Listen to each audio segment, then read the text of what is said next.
so much for this wonderful opportunity to be able to share with you about ABCD, Asset-Based Community Development, as our mission or ministry within our diocese. As you said, yes, ABCD or Asset-Based Community Development deals with recognition of gifts and talents and capabilities of local people in taking care of themselves. Microphone's not?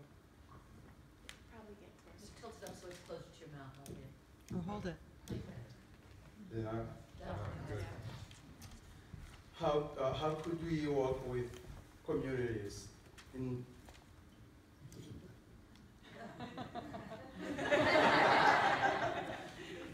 Don't go making fun of your shorter colleagues. We know where you live.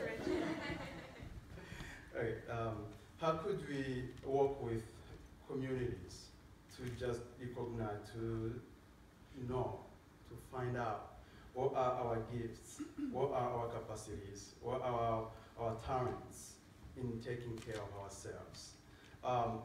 ABCD, as is known, Asset-Based Community Development, differs from the normal or the current approaches that have been developed, which is just basing on the needs. And when they say basing on the needs, we look mostly on the limits, the deficits, what people don't have. And with that perspective, from our offices, we think and we imagine, how could we fix that problem? And it has been noticed that with the approach, all those communities and people have been struggling year after year with the same problems, despite how much has been invested in trying to reach out to those people. And that's how the Episcopal Church within the United States, working from the Reef Development Department, came to realize how could we work with those in power, giving them a chance to develop what they have. And from there, we can work together, empowering them to go further. So that's mainly what is ABCD stands for.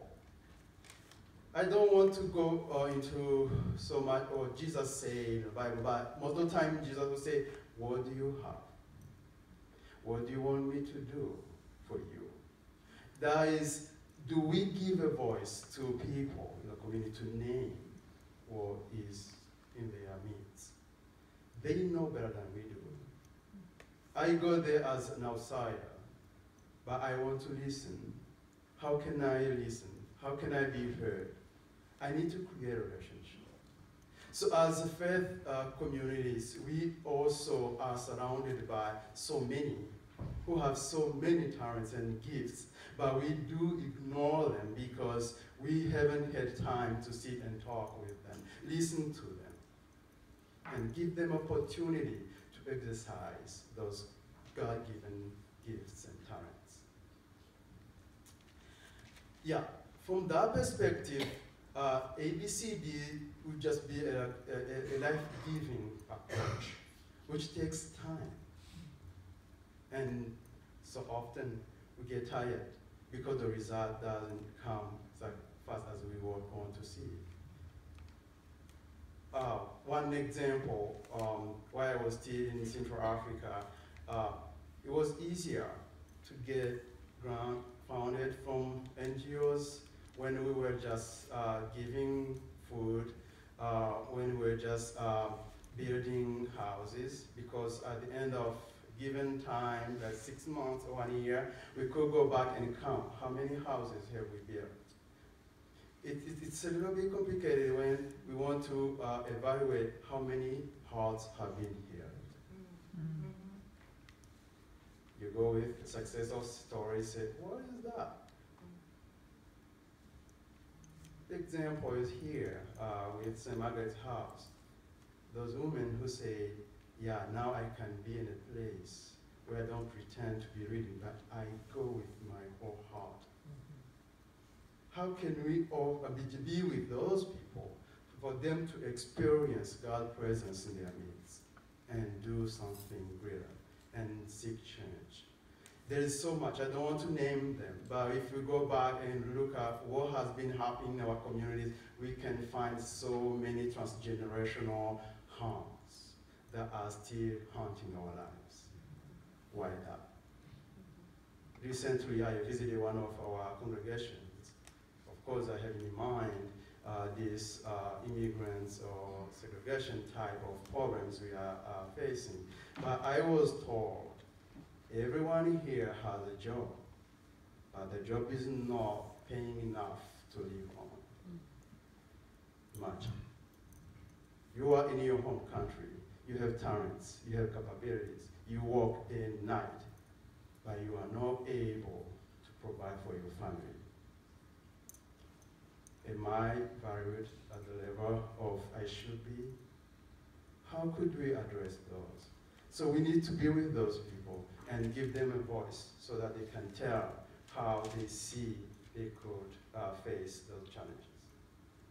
That's why ABCD is from inside, as I say, out. Not that I go to them, but together we find what could we start from and how could we build that. It's little by little. Being patient, we end by having what we want to do. No, as I said, no fixing, but healing. How can we heal? We will heal as long as we accept to walk the same brokenness as the communities surrounding our congregations. How can I know what the brokenness is there unless I'm there? So it's time for our faith communities, our congregations, to be boldly present in the communities. You're gonna tell me, oh, Adrian, you guys are coming asking the priest in charge to live in those communities. Yes. But how can you live in every single house? Not possible. Unless you are connected with those living in those households. So that's how we do. When we meet and talk and build this sustainable relationship, we are daily informed of what is happening, how life is changing for the better, and how can we join in God's work that is there. Because we're not going there as saviors, but we go there to support, to make more functional that work that God started in those communities. So that is in brief what we are doing with our congregations in seeking that voice that could help. Here is the right. Here is the right path to take in order to grow up and flourish as community. In brief, that's what we are doing in our mission as community engagement. Thank you.